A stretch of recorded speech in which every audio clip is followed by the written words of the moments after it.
नमस्कार। आज मैं फिर एक कहानी आप लोगों को सुनाना चाहती हूँ।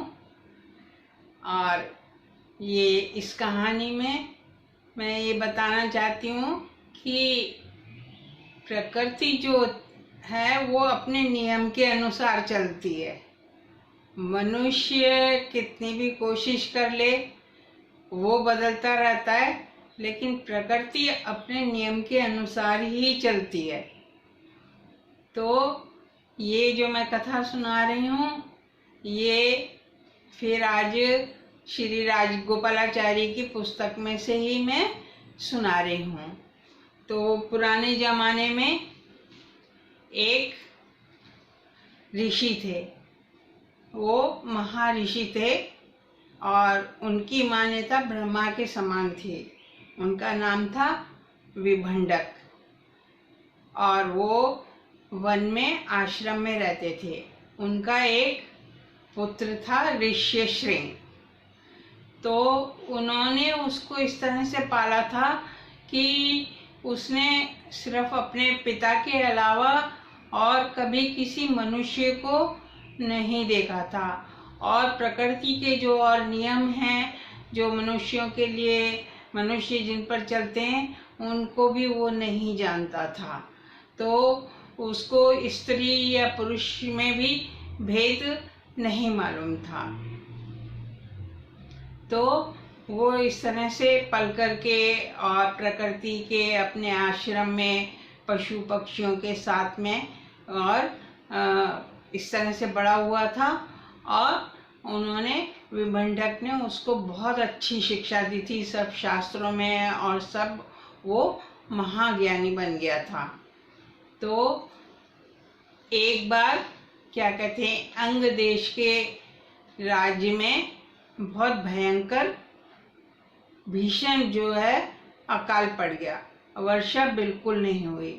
उसने बहुत उपाय ज्योतिषियों से सबसे पूछा, लेकिन कुछ नहीं हुआ। तो फिर कुछ विद्वानों ने उनको बताया, राजा को, कि एक वो उनका नाम था, राजा का नाम था अंगदेश के रोमपदा। उनको बताया कि ऋष्यशृंग जो है ऋषि, वो इतने महान पवित्र आत्मा है कि वो जहाँ भी जाते हैं वो क्या कहते हैं वहाँ पर वो वर्षा वगैरह सब कुछ करा सकते हैं अपने मंत्र और ज्ञान से।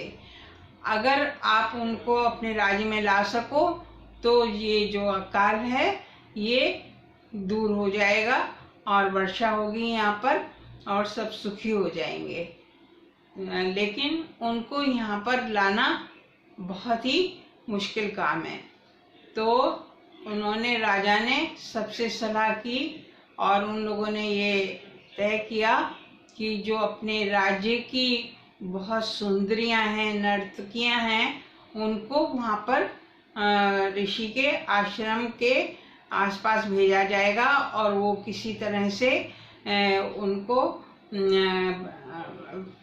ऋष्यशृंग को जो है वो भरमा करके और फिर यहाँ पर राज्य में लाएंगी।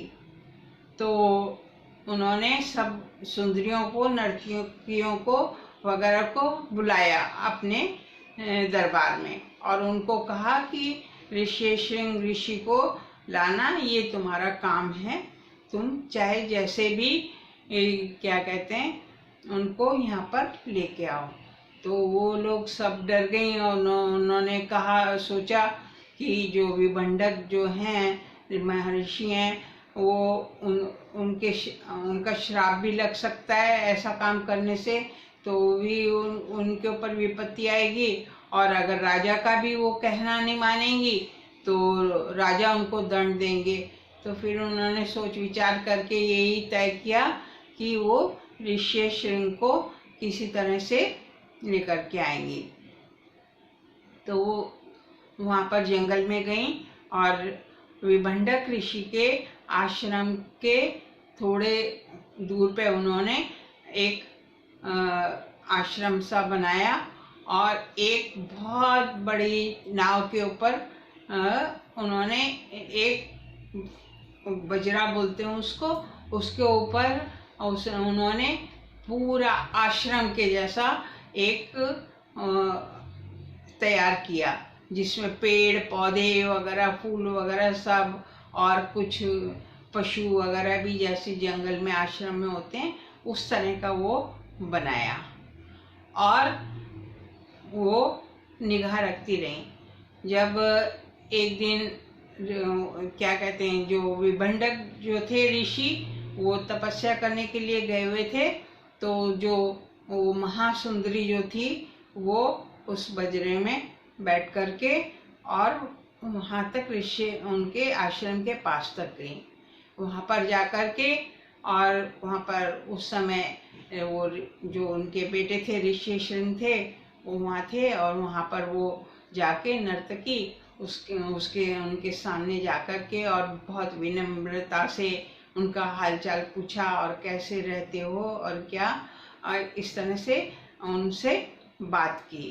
तो जो ऋषि श्रृंग थे उनको तो ये तो पता, उन्होंने सोचा कि ये भी कोई ब्रह्मचारी है, और उसने पूछा कि तुम कौन हो? तुम ब्रह्मचारी, तुम बहुत अच्छे हो, बहुत सभ्य लग रहे हो, बहुत सुंदर लग रहे हो, और तुम कहाँ कहाँ रहते हो? तो उसने कहा कि मैं यहीं पर पास में ही हमारा आश्रम है, और हम भी आपकी तरह से तपस्या करते हैं, ज्ञान प्राप्त करते हैं, और हम यहीं रहते हैं। तो जो ऋषि श्रृंग थे तो वो उसकी तरफ आकर्षित हुए, लेकिन उन्होंने यही समझा कि ये भी कोई ब्रह्मचारी है, क्योंकि उन्हें पता ही नहीं था कि स्त्री और पुरुष में तो उन्होंने कभी देखा ही नहीं था भेद। तो फिर वो बातचीत वगैरह करके, और वो फिर अपने उसी में बैठ करके और चली गई।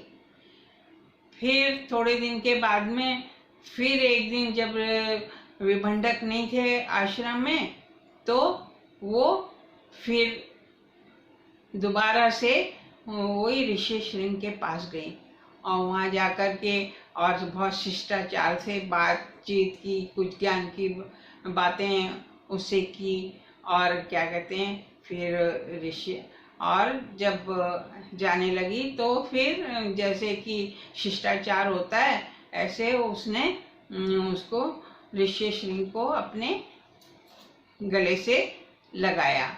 तो और इस तरह से करके, और वो फिर वापस अपने वहीं जंगल में चली गई। तो इधर जो ऋषि श्रृंग थे, ये इनके ऊपर, क्योंकि वो तो मनुष्य, वो आदमी नहीं थी, वो तो सुंदर नर्तकी थी, तो उसका जो था प्रभाव ऋषि श्रृंग पर बहुत पड़ा, और बहुत आकर्षित हो गए, और उससे बहुत प्रभावित हो गए।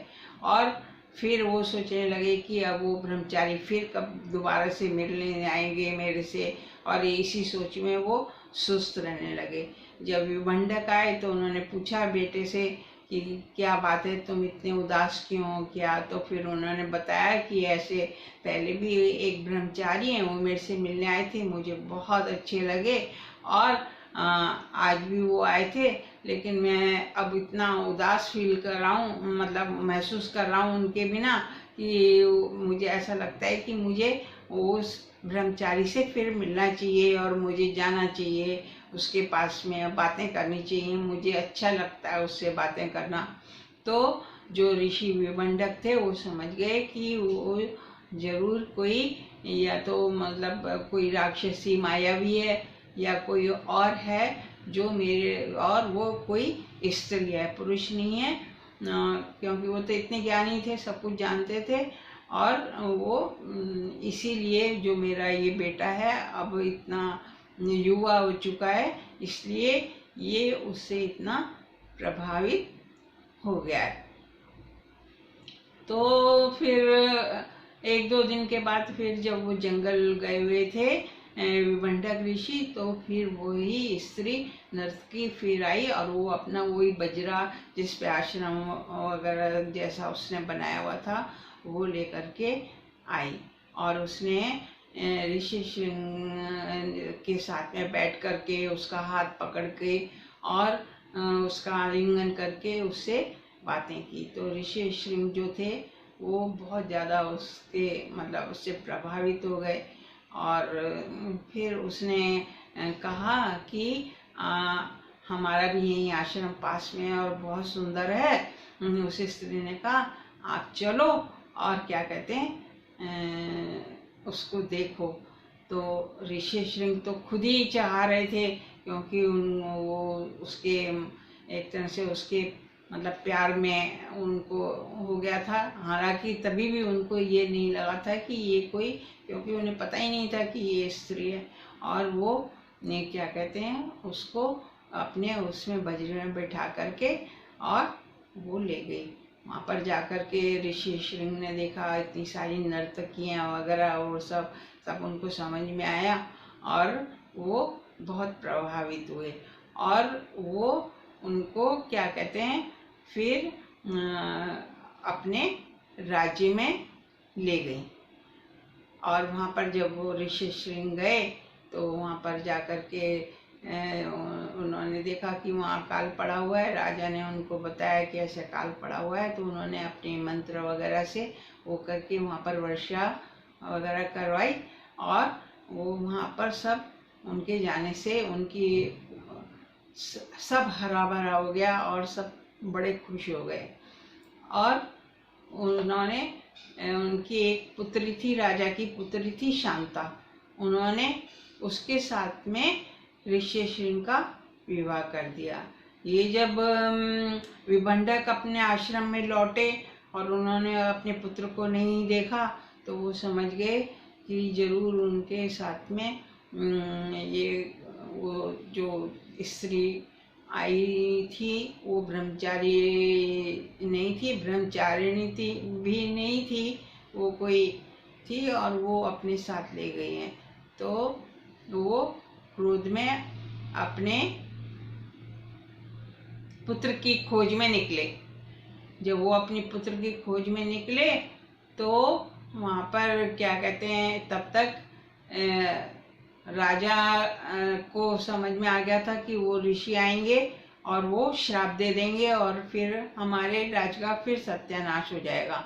तो उन्होंने ऋषि के आश्रम से लेके और अपने राज्य तक खूब गौएं वगैरह सारे पवित्र ब्रह्मचारी वगैरह और सब पूरे रास्ते में उन्होंने गौशालाएं वगैरह कुएं वगैरह ऐसे सब बनवा दिए और पूरी व्यवस्था कर दी कि जब ऋषि उस रास्ते से आएंगे तो वो थोड़े प्रसन्न हो जाएं।